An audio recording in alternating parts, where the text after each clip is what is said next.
There were some big reveals on this week's episode of WandaVision, and I've got my review right. Sorry about that. The same people that run Disney Plus also run my channel's bandwidth.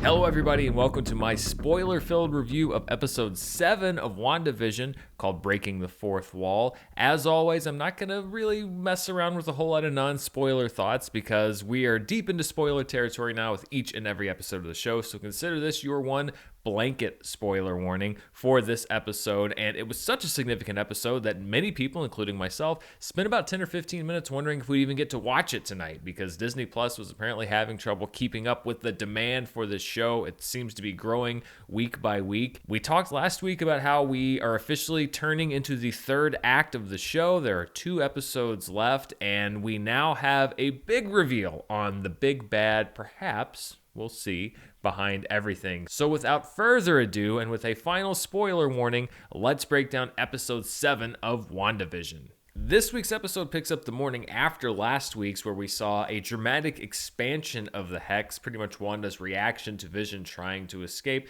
We've all been there. You wake up in a reality that you may or may not have constructed for yourself after a drastic expansion that brought a whole lot of people in, and you just have the blahs. We have also moved sitcom styles well into the 2000s. We're into the Modern Family style, the straight to camera, pretty much what I'm doing right now, only recycled many times over for a sitcom premise. But things are changing in Wanda's world because there are now glitches popping up everywhere. She seems to be losing some degree of control, if she ever had control. And so we see the twins' games start to glitch out. We see the milk on the kitchen counter and the furnishings around the home start to take on appearances from all different decades that we've seen on the show. And then we cut to this week's opening, which is very Wanda heavy, very Wanda, Wanda, Wanda. There's even a secret message put into this saying, "I know what you're doing, Wanda." And then at the very end, the Vision kind of slides in. But again, we have created by Wanda. Now, of course, the reveal, which we'll talk about that comes late in this episode,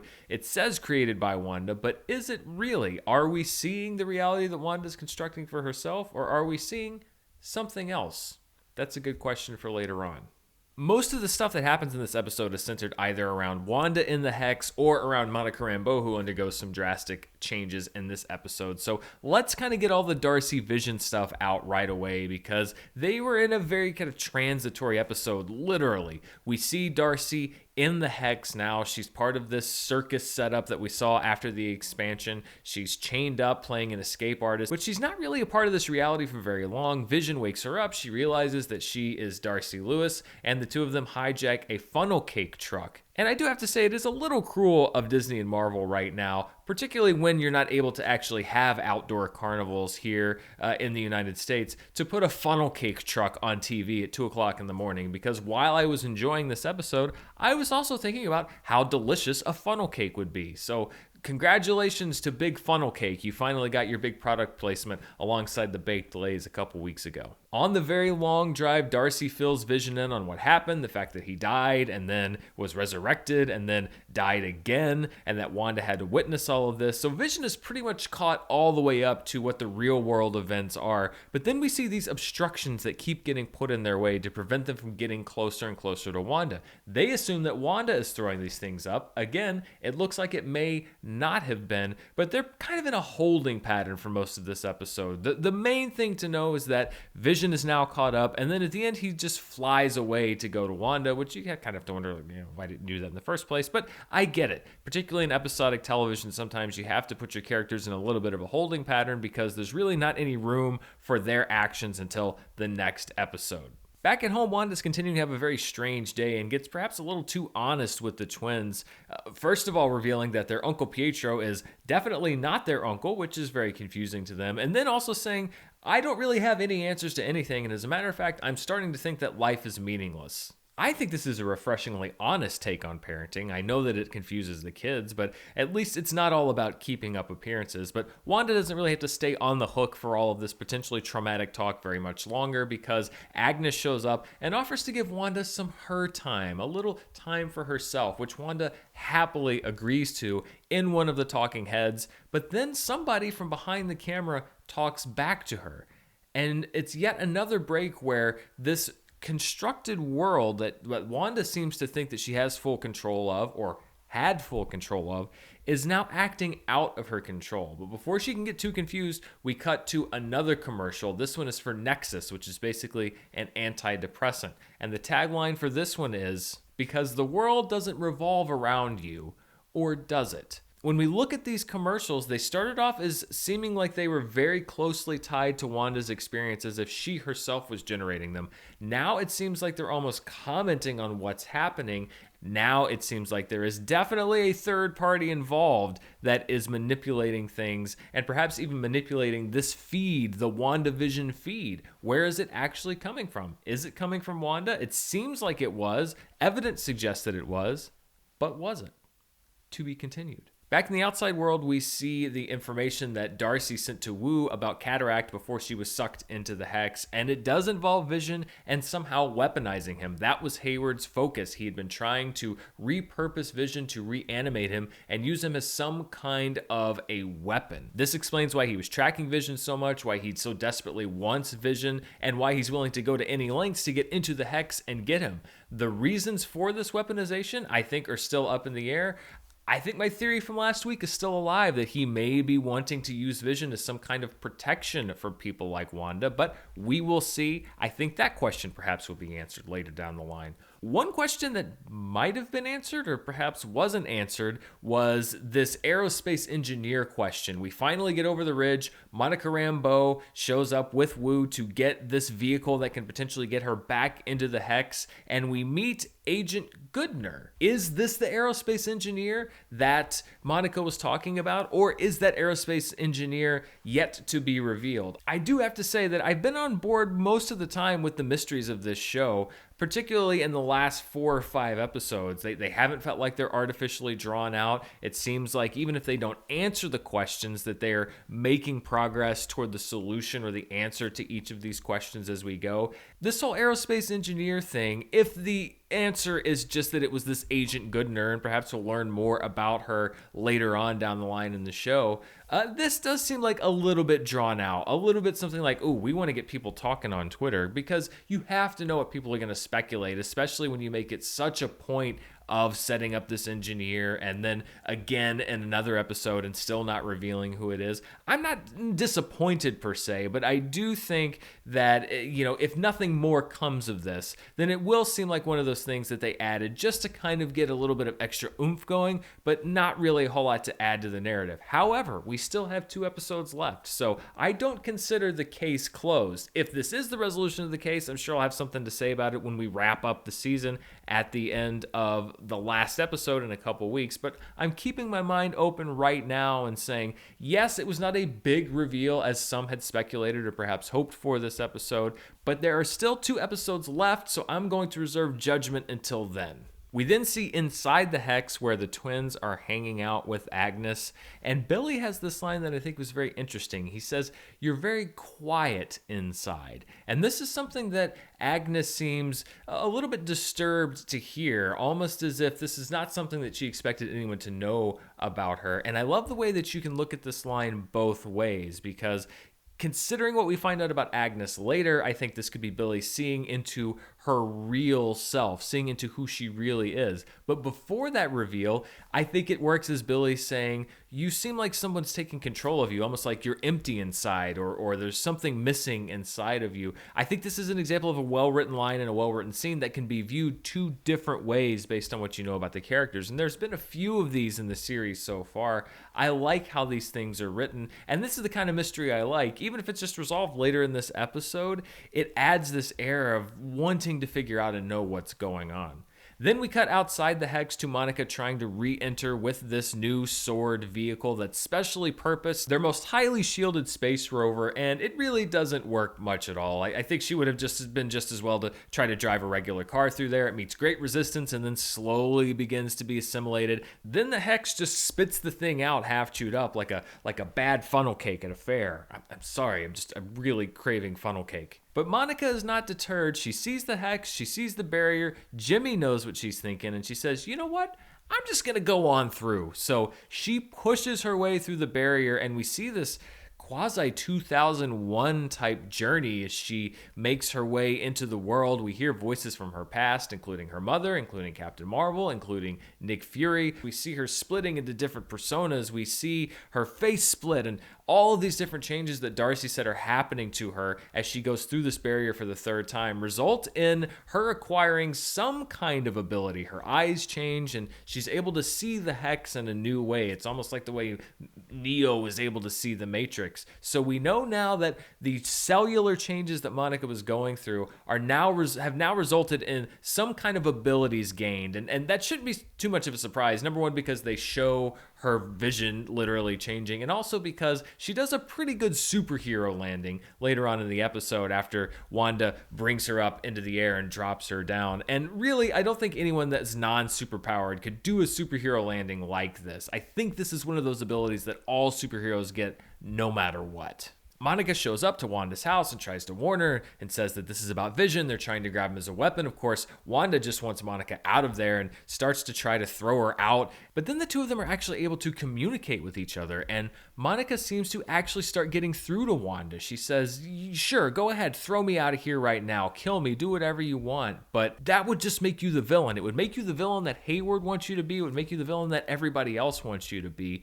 Don't do that, and also don't run from your pain, because I've had pain in my life too. That's what makes me who I am. It's the truth of my life, and if you run from that, you'll be living a lie. And it actually seems like this might be getting to Wanda, but this is where things really start to turn with Agnes. Of course, many people had their suspicions about her. I actually thought last week that her interaction with Vision perhaps bolstered the case that she was on the up and up. But a big strike against that is when she looks out the window, sees what's happening, and quickly runs over and ushers Wanda away from Monica, away from this breakthrough it looked like she might have been having, and into her house where the twins are. At least that's where Wanda thinks the twins are, but when she gets there, all she can see are some half-eaten peanut butter and jelly sandwiches and Yo Gabba Gabba on the television. She asks Agnes where the kids are. She says, oh, maybe they're down in the basement, and so Wanda decides to go down into Agnes's creepy basement. And this is a real Silence of the Lambs moment. I thought you might find a well down there, perhaps a barking dog. Of course,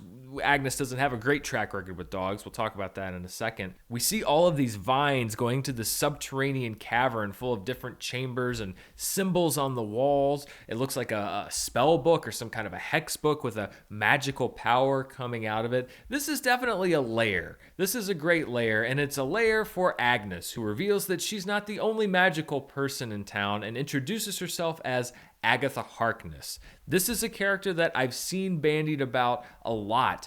From the very beginning trailers of this film to now, people speculating that this could be who Kathryn Hahn was playing in this series. And to be honest, I didn't have a big take on that because I haven't really done a lot of the background research on this, not because I am lazy, but because it's kind of like I didn't want to read the book before I saw the movie. And a lot of people that watch these reviews are the opposite way. They've done all the research, and so they saw all of this coming. They knew that Monica Rambeau was going to get all of these powers because that's what happened to her character in the comic book, and they knew who Agatha Harkness was, and speculating this. And there's certainly speculations to other big characters that may show up, that perhaps there are other villains that are happening. I learned a big lesson last week because as I was watching, we were talking about the different Halloween costumes, and I pointed out Billy's, and I said, oh, it looked like he was dressed as Doctor Strange, and I got a lot of feedback saying like, no, that's not a Doctor Strange. That's his costume from the comic books. He's a character named Wiccan. That's great. I love that a lot of people are coming at this from a knowledge of the comics and a love of the comics, knowing the lore deeply. The only thing that I would push back on is that there are others like myself who are not coming from that direction, not because we're ignorant or dumb, but just because I want to kind of experience the twists and turns that this story is offering on their own terms without having to compare it against, oh, well, I sat down and I read the wikis on Agatha Harkness, or I read the wikis, and so now now I know what to expect from all these characters or what to expect based on their character arcs. I don't think there's one right or wrong way to do this. I think for people that want to do the research and speculate and do theories and see if these are the characters they turn out to be, I think that's great. The one thing that I think you do have to do, however, on the other side is to not really kind of treat the people that don't come at it from a huge source of knowledge as being dumb or ignorant. Everyone comes at things from a different point of view. I am really enjoying this show as we go and finding all of these different reveals from the point of not knowing who each and every one of these characters is already.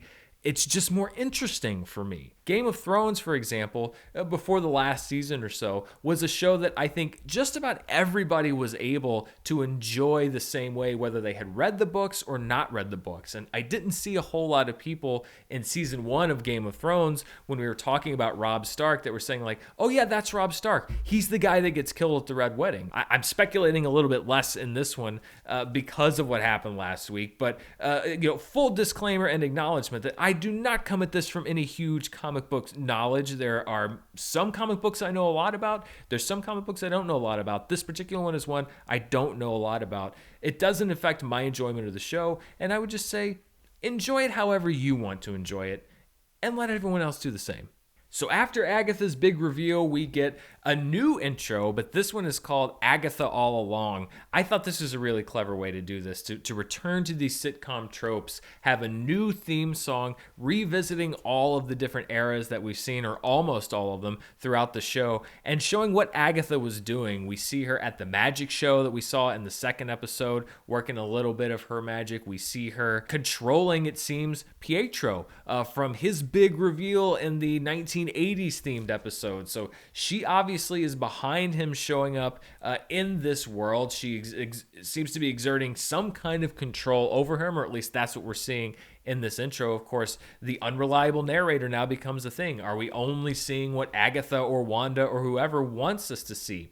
That's a big question. We also see that this whole thing with Vision last week was a complete sham. We see that she's checking her makeup in the mirror while Vision's looking away, kind of a wink at the camera. I don't mind that. I was definitely fooled. I thought that this was perhaps a sign that it was almost like the audience was expecting her to be somebody who wasn't on the up and up. And this was something that would say like, well, no, this is going to surprise you by saying that she isn't. That's not the case. She was playing Vision just like she was playing me and a lot of other people in the audience. And then really the dagger in the heart. And this is a real insult to injury thing. She turns to camera and says, and I killed Sparky too. So not only was she there when the dog died, she's directly responsible for the death of the dog. So we're obviously not supposed to like this person. She has now recontextualized everything. And it looks like she is exerting her control over Wanda. We see she has some purple magic powers. She casts it over Wanda. Her eyes turn purple, which means that Wanda, who has a great degree of control over these surroundings, is herself under some degree of control from Agnes. And the fact that she arrived in Westview, we see her in what looks like her natural costume arriving and then taking on this neighborly thing.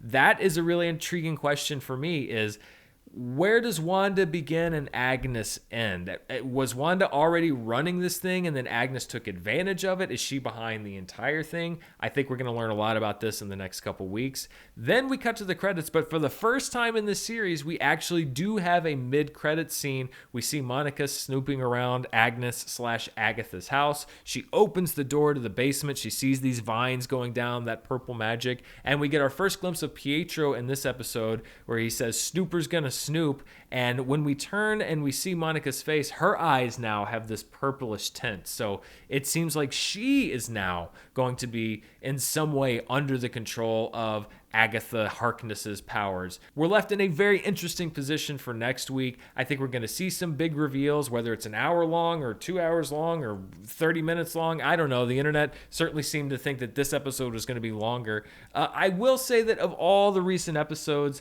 it's not to say that this was a bad one. This one was probably my least favorite of the last few weeks.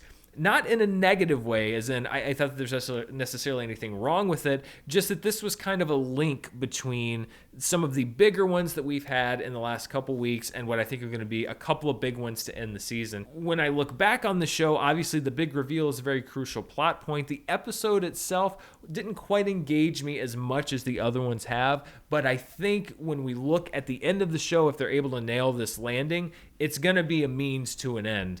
Much like I think episode 2 in particular, when you look at it, is going to be a means to an end. And that's why I'm looking forward to looking back at the entire show once episode 9 has come out. And you can really recontextualize everything once you see it in the proper context. And it may be that I was needlessly impatient. Nobody really knows exactly what's happening, but I think the one thing that we all have in common is that most of us like this show, are really on board with this show. And let's all enjoy it together, no matter what our background is. Thank you so much for watching. If you want to see even more of what I'm up to, you can check me out on Patreon at patreon.com/Dan Murrell. And don't forget my podcast, All My Movies, which airs every Wednesday on the Schmodown Entertainment Network and also wherever you can find audio podcasts. Thanks again. Stay safe, stay warm, and I'll see you next time.